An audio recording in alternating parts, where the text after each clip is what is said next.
Hello everyone, it is Joe here from OmniPoke, the channel that brings you guys everything Pokemon. If you're looking for PTCG live codes, make sure you check out the Potown store. You can get a 5% discount on your orders using that code OmniPoke. For today's video, we're going to be going over the impact of the Scarlet and Violet 151 expansion. This is a holiday set, so there aren't a huge amount of impactful cards, but there are one or two standouts which could be having a profound impact on the metagame. Let's first remind ourselves of the pre-151 meta. On the right-hand side of your screen, you can see the best performers in the IRL tournaments of the Obsidian Flames format, and on the left-hand side of the screen, you can see what's been performing well in the online spaces. It's similar archetypes, but just a different jumbling of positions. But more or less what we're looking at are going to be the top 10 performers, and I'm also going to take a minute to talk about control as a general variant, because there are some crucial cards in this set that can give that archetype a little bit more diversity. So let's jump into a couple of new contenders as well, and I think I'm really scraping the barrel with this one. It could very well end up being that there are no new contenders from the 151 set. I feel like these are some of the better ones. There's a potential zero or low energy Nidoking Queen base deck where Nidoking can attack for free if you have a Nido Queen in play. It's a dark type, so it can at least hit some crucial weaknesses, and 190 plus poison is a decent baseline, especially with the Radiant Sneasler as well. So it's like a high damage output, probably too clunky archetype. We've seen this kind of in various iterations in the past, and it's never really worked out that well, but maybe worth considering. I know some people love playing zero energy decks, and that's always like something that people gravitate towards as a fun little deck building project, and that could be the case. Nido Queen actually has an attack for 2 energy that deals 90, similar to Obstruct from Obstagoon in the past, so it could be a way of giving yourself some decent matchups into like Miraidon and even like Turbo Lost Zone box variants, but even then there's like Escape Ropes and Sableye and other ways around this, so I don't think it's necessarily that big of a deal, but something to bear in mind. They're high hit point dark type Pokemon, so at least give them that nod. Wigglytuff EX could be a tanking Pokemon. Its ability is the reason why it gets so chunky though, which makes me a little bit skeptical that it's actually going to see some play, because as soon as there's Path of the Peak, it's going to be a far less impressive card. Plus its damage output isn't that great either. 180 for 3 isn't fantastic, especially if this deck uses DTE anyway. You're doing really poor damage, so it kind of reminds me of the Oinkologne EX deck from the Scarlet Vibe base set, where it wasn't all that impressive.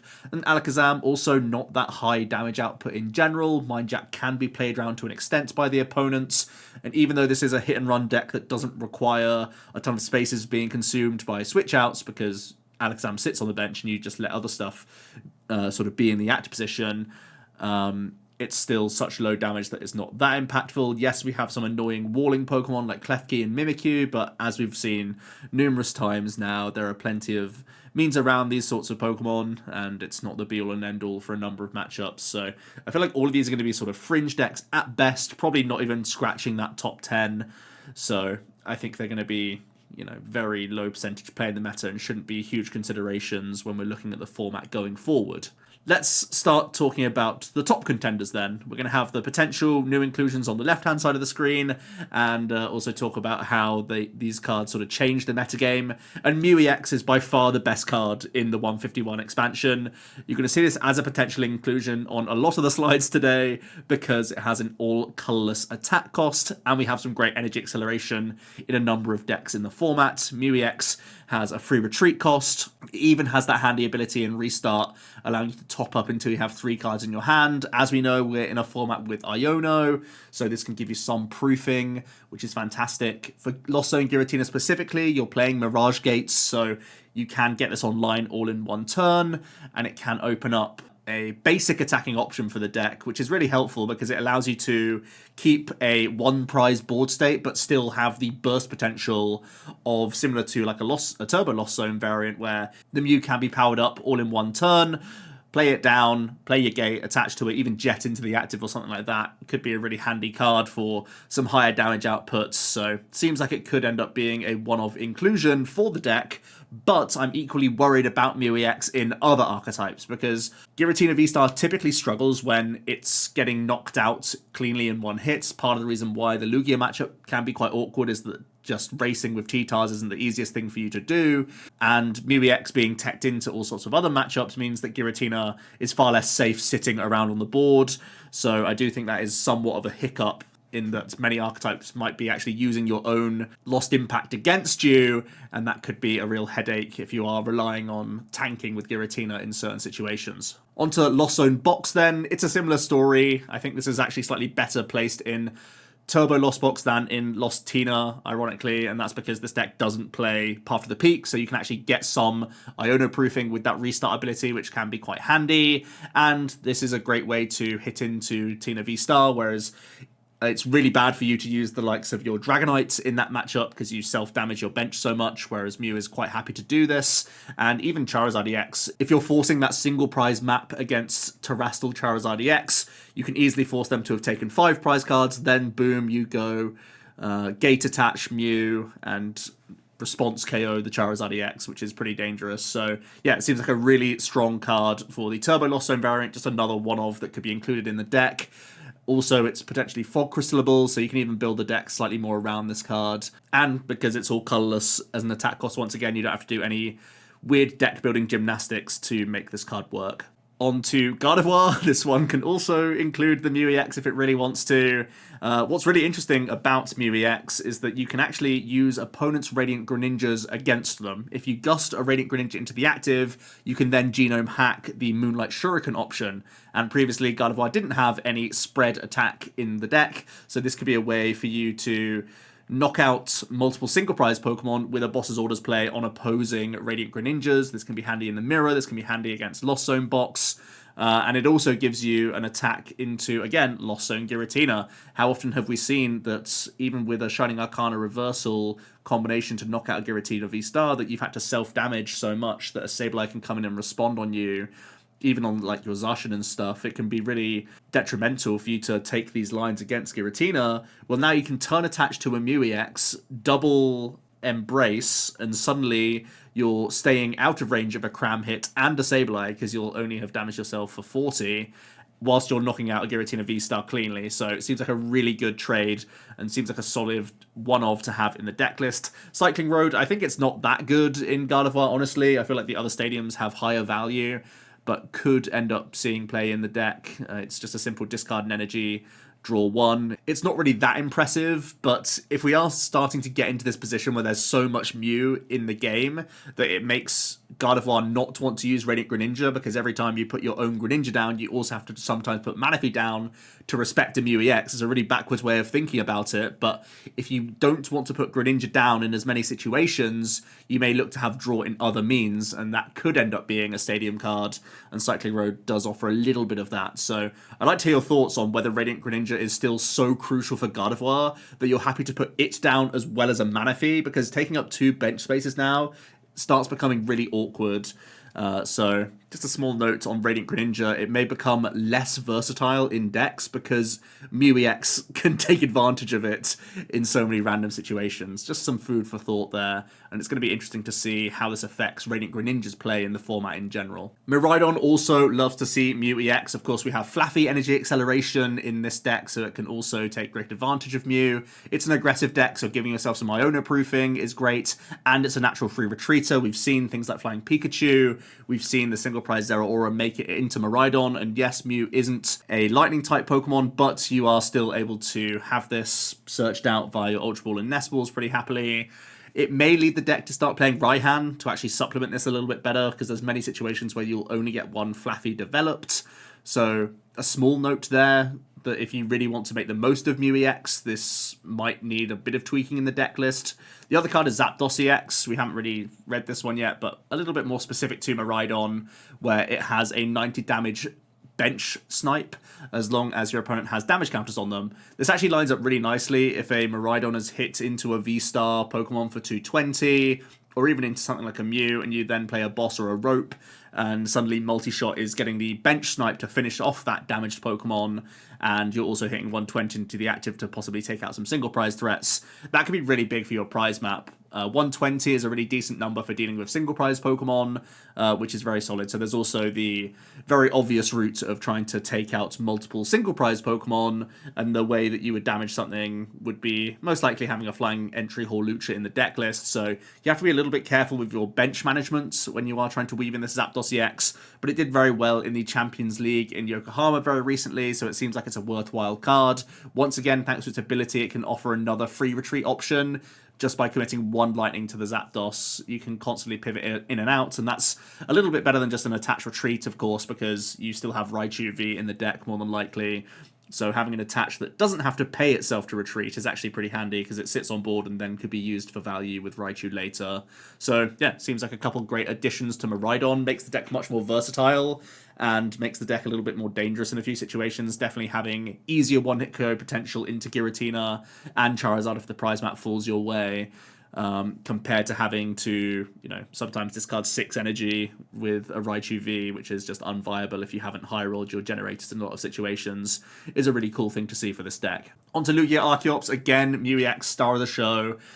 We have some of the best energy acceleration in the game with Arceus, so having a really easy burst of Mew seems phenomenal. Now, additionally, players up against Lugia, if they play their own Radio Greninja, they have to put Manaphy down, otherwise there's easy Boss's Orders plays, and you can hack those Greninjas for double prize knockouts on, multiple Rolts or Curlier, as well as, Comfey and such. So yeah, Mew just very versatile, difficult Pokemon to deal with, and also gives you upgrade potential in a ton of situations. If you're putting it into play, it gives you a pivot as well, so you're not having to constantly charge up an Arceus just for a pay retreat option, which allows you to be a little bit more liberal with resources as well, which is great. So seems really, really strong in the Lugia deck specifically. I think this is one of the best abusers of the Mew EX.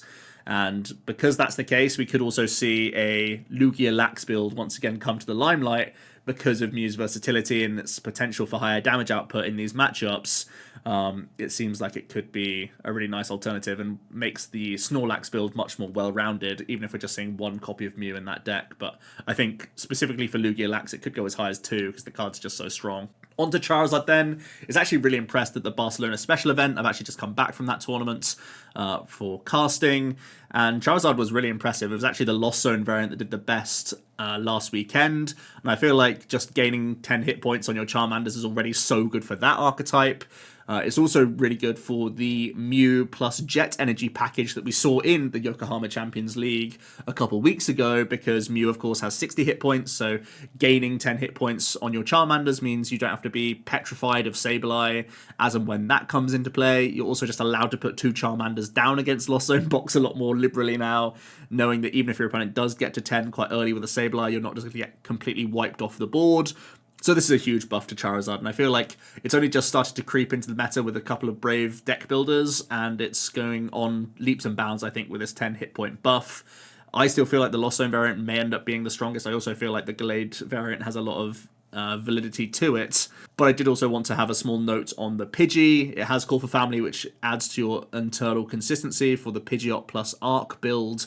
But the issue is going to 70 hit points is kind of negated if you're also going to play 50 hit point Pidgeys, especially if there are things like Echoing Horn in Lost Box variants and such, because it once again puts you back in that awkward position of if you whiff rare candies or have slower starts, that then Sableye can take those 2 prize knockouts on the 50 plus 70 combination. So it may be that we still have to play the 60 hit point Pidgey with a far less impressive attack, but that's really up to builders to decide whether they want that earlier consistency or they want to have a bit more of a safety net against Lost Zone variants. There's also the Charizard EX, but I don't think it's that impressive. It's probably too high rolled to consider.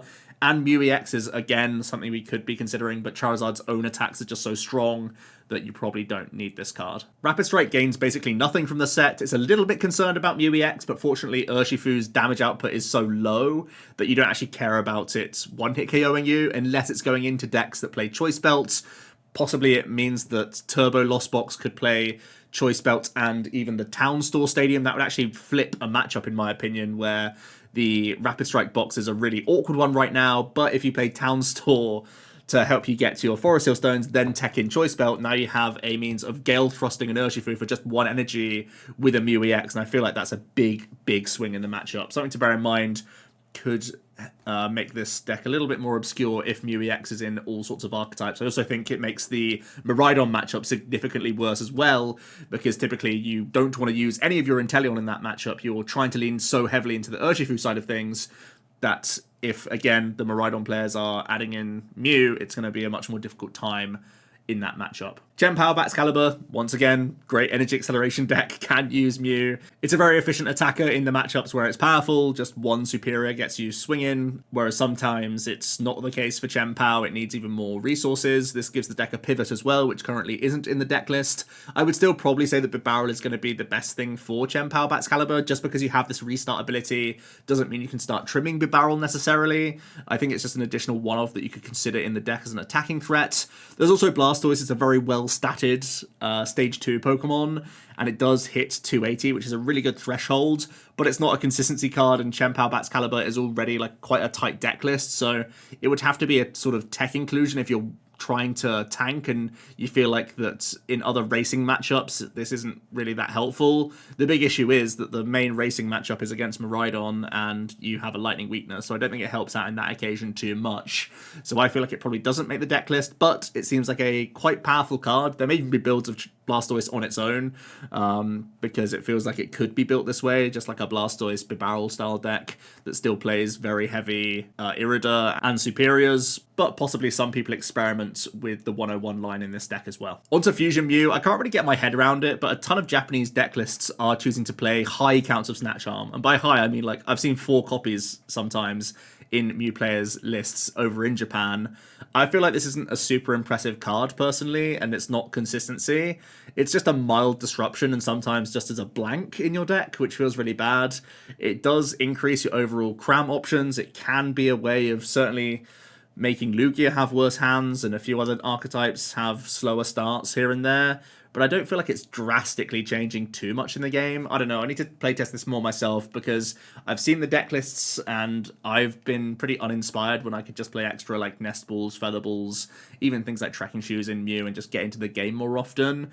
But I might be underselling this card's ability to disrupt specific decks in the game, so maybe that's on me and I'll hold my hands up to that if it starts being more powerful. But sure, we have seen disruptive builds of Mew in the past be quite powerful. We know that Judge Path was a thing for a while, so maybe having Snatch Arm in here just to throw some, stage 1s and 2s certainly back into the bottom of the opponent's deck can definitely slow down some setups. So I'm interested to see this one because it seems to be popular in Japan, but I can't really put my finger on as to why specifically. Arctine has already started to dip in popularity quite a lot recently, but I do think Giovanni's Charisma could be an interesting supporter card, specifically because it currently plays Raihan, and that requires you to have been knocked out on the previous turn to be a useful card, and if you miss your turn 1 energy attachment and don't have a Pokemon knocked out, now Giovanni's Charisma could be an option. Yes, of course, your opponent has to have energy on their active Pokemon, so still a different type of stipulation to Raihan, which is a bit of a headache,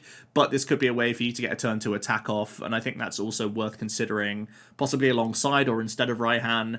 Just a mild thing there, especially because oftentimes your initial arc is 2 hit KOing a lot of things in front of it unless it's a single prize Pokemon, and if that's the case, having that extra disruption is a little bit handy at times. Forcing your opponent to put resources back into a Pokemon that's being set up for a 2 hit KO is never a good feeling for them, so I feel like that could also be interesting. I don't think it's a mandatory card for this deck though, and it's already sort of fading out of popularity, I want to say, so just a small adaptation to the deck list, but nothing major. On to Control then, this is actually a really interesting case where there are actually a number of tools for these decks. That Giovanni's Charisma card, because it is ultimately disrupting your opponent's energy attachments, whilst also giving you energy, it opens up your card pool in terms of attacking options, where possibly you could be starting to threaten a prize trade in certain instances, or just have burst attackers if there are certain Pokemon in the format that are hugely problematic for you. Actually having a means of just taking them out of play by knocking them out is pretty reasonable, or just opens up some more disruptive attacks in the game. This could be a really interesting option. So I haven't fully looked at the card pool in terms of what Pokemon benefit the most from this sort of card, but I do feel like it really changes what you could be considering as an option in control packages. I think Zubat's also really interesting. It just gives you a means of scouting the hand, and I think the only ways that we scout the hand outside of this Zubat in Standard right now are either on attacks or supporter cards already, so having this just as a pivot option could be quite versatile before committing to a supporter card or an attack, but also just giving yourself information on your opponent's counts at times and what they're trying to line up if they have means out of sort of combos or whatever. If you're trying to make a brick wall situation, this could be quite handy. It does have a 1 retreat cost though, which is a bit of a shame, and it's obviously low hit points, so something you could consider. At the very least though, there are Golbats and Crobats that could draw you some cards, so that's also a thing where you could have just a thin package of the Zubat. It helps you out in the early stages, and then you evolve out and start drawing from it, which could also be interesting. I'm also really intrigued by the Snorlax leftover package that we have in the formats where you can recycle 2 leftovers consistently from the discard pile. We have seen refinement be an engine in control, and when you are getting to those late game loop situations, if you are using like Power Pad Silene, or if you are cycling other resources back to the deck and trying to constantly loop resources, having something like refinement leftovers where you can just go recover 2 leftovers, refine them both to get the +4 cards, and to prevent yourself from simply decking out to an Iono from the opponent, because it's unlikely that you're taking prize cards. It means that you're never like losing resources whilst continuing to draw through the deck, which I think is really important. So again, it's just another really interesting card for me, where it's gonna just open up more avenues for control. I'm sure Sander's already started to think of combinations for these cards where they can really come in clutch, because they're quite unique effects. Both the supporters seem pretty unique, even though Erica's could be a high roll without the scouting of Zubat. Again, it's one of those situations where if you cause your opponent to attach pass for a long time, it may just be worth it. We've seen the Manaphy plus Water Energy package to bring Pokemon into play. I feel like Erica's Invitations is at least a little bit more spammable than a Manaphy, because you can have other annoying Pokemon just in the mix, rather than having to commit yourself to certainly a certain energy type as well as get this Manaphy in the active position. This seems already like a big upgrade. And Snorlax lefties is also really cool. So that is really the impact of the Scarvi 151 set. It's basically a Mew EX set, but also I think Charmander and Zapdos really do change the game a little bit. Let me know your thoughts, how I've been fear-mongering this entire time about the Radiant Greninja plus Manaphy combinations that people are going to have to constantly respect these days. Having to put down Manaphy against Lugia and Miraidon players sounds like such a headache that it could even mean that Greninja is coming out of certain deck lists. I'll hear your thoughts down below. Thanks so much for watching, and I'll see you tomorrow for another video. Cheers.